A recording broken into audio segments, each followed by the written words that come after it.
En esta ocasión, vamos a realizar una serie de pruebas, conocidas como pruebas estáticas. En instantes más voy a explicar qué significa ese término, a diversos dispositivos y elementos que utilizamos en los sistemas de control eléctrico, como el contactor, botones, selectores y finales de carrera o limit switch, entre otros. Se le denomina prueba estática, en el campo de la electricidad, a toda comprobación que puedes hacer sin aplicar voltaje de alimentación. En su contraparte se le denomina prueba dinámica aquellas que puedes hacer utilizando voltaje de alimentación.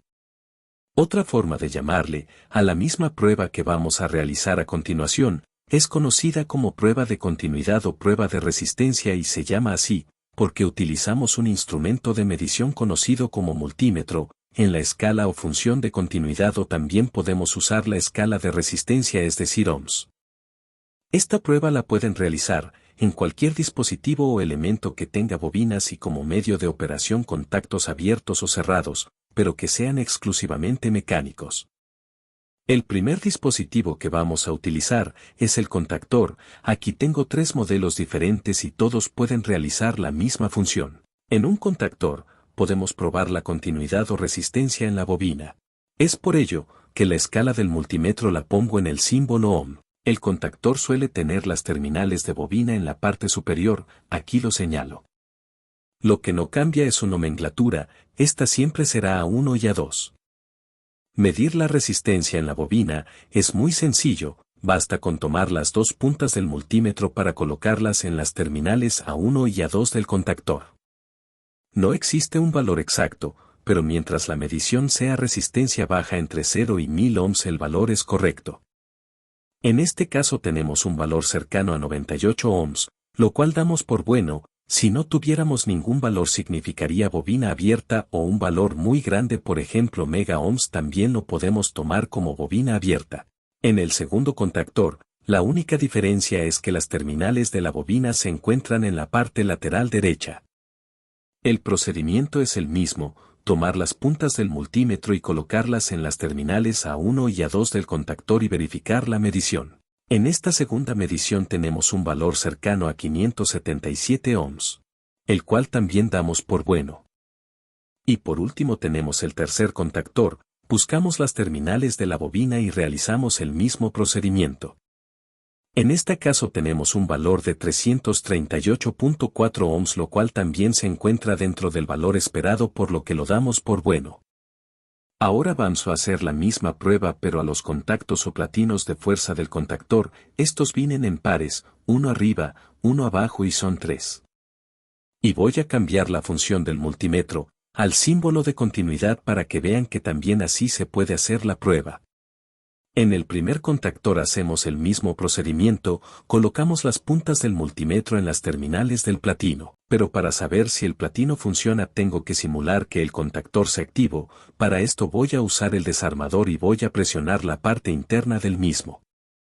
Debo de escuchar un zumbido del multímetro, el cual se apaga cuando retiro las puntas. Esta prueba es muy sencilla de realizar y a diferencia de la anterior, el apoyo auditivo del multímetro ayuda bastante. El procedimiento es el mismo para los otros 2 platinos. Ahora nos pasamos al segundo contactor. Recuerda, el procedimiento es el mismo.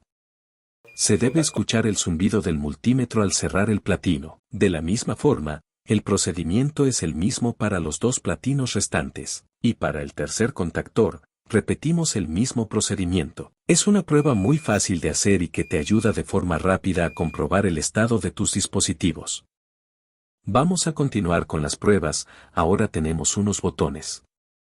Seguiremos utilizando el multímetro digital, solo que ahora tenemos una estación de botones, compuesta por un botón de arranque y un botón de paro. Para tener acceso a los platinos o contactos de los botones, simplemente tenemos que acceder a la parte posterior de la estación, e inmediatamente tenemos acceso a los platinos del botón. En este caso el platino de color verde es del botón de arranque y el de color rojo es del botón de paro. En este caso, para poder colocar los cables del multímetro, me estorba la tapa frontal de la botonera, así que no la utilizaré, por lo que la dejaré a un lado en lo que realizo las pruebas. Voy a seguir utilizando la escala de ohms del multímetro y para simular la activación del botón, simplemente voy a presionar los contactos o platinos. Voy a empezar con el botón de paro, así que voy a conectar los cables del multímetro al contacto. Listo. Como el botón de paro es un platino normalmente cerrado, en este momento la lectura del multímetro debe ser baja, 0.1 ohm es correcto. Pero ¿qué pasa si activo el botón? La lectura debe desaparecer. Lo estoy apretando y la lectura desaparece. Y si dejo de apretar, la lectura vuelve a aparecer. Esto sucede porque el platino es normalmente cerrado. Recuerden, tengo que apretar el platino o contacto del botón. Es como si apretara los botones directamente desde la botonera. Vamos a continuar con el botón de arranque, el de color verde. Verán que funciona al revés. Voy a desconectar las puntas del multímetro, para pasarlas al botón verde. En este caso no hay lectura en el multímetro, porque el contacto es normalmente abierto. Pero si lo oprimo y lo mantengo así, la lectura del multímetro debe ser baja como se puede observar en pantalla. Y debe de desaparecer la lectura cuando dejo de oprimir el botón. Pueden repetir la prueba cuantas veces crean conveniente.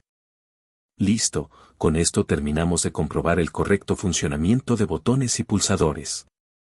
Y por último aquí tengo un selector que también vamos a comprobar si funciona correctamente. El platino o contacto es de color verde, eso significa que es normalmente abierto. Ya saben, lo primero que hay que hacer es conectar las puntas del multímetro al selector. Como es normalmente abierto, no debe de marcar ninguna lectura.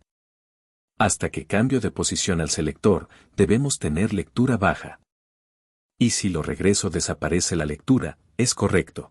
Bien, de esta forma pueden realizar las pruebas estáticas a sus componentes y dispositivos eléctricos. Entiendo que estas pruebas a muchos de ustedes les pueden parecer muy básicas o elementales, pero recuerden que estamos enseñando esto para principiantes, así que si ustedes son técnicos avanzados, tengan un poco de paciencia, porque conforme pasen los vídeos enseñaré temas más complejos.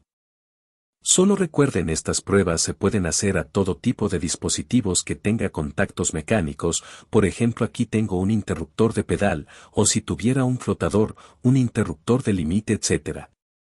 Bien, hasta aquí vamos a dejar el video. Por el momento es todo, me despido, no sin antes pedirles que se suscriban al canal, visiten la página web o nos sigan en nuestras redes sociales. Hasta pronto, nos vemos en el siguiente video.